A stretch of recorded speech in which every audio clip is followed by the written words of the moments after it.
Sure. And, one, because he's catching every other day. It's hard to get in a whole lot of rhythm there. Like I've said many times, Jonathan, him, Steve Pierce, none of them have even had 200 at-bats yet, and we're almost in September. So, so I've tried to give Matt some DH days, too, to kind of, he's getting closer. He's getting closer. Be interesting to see how he feels when we get into September. But, I keep that in mind. Because when in looking at his walks to strikeouts, I mean, they're way out of whack this year as compared with previous years. You're saying the strikeouts are up and the walks are down?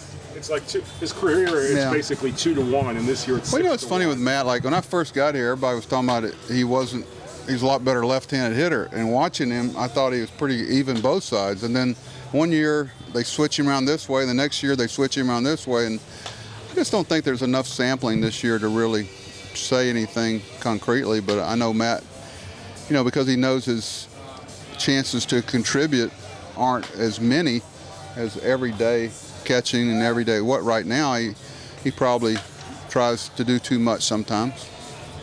Comes with it. What about the September call-up list? Do you have no what it's going to be? I know what I would do. I would wait and get closer with Dan. We met before we left, and we'll see what may have changed. Someone who was going to come may already be here.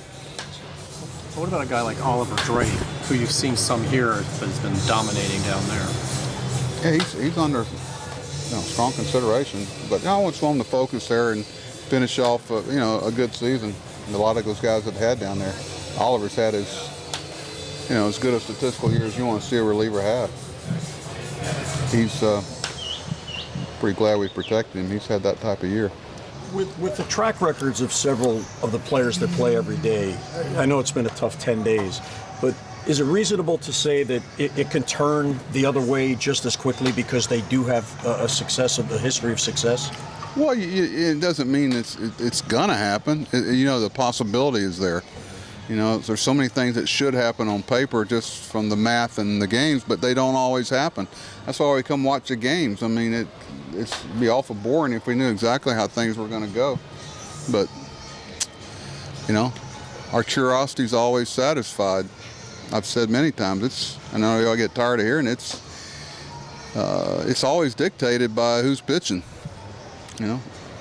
What should happen, the other team doesn't always cooperate on both sides of it, but you have an opportunity every night. I feel like we got a good run left in us, so we'll see.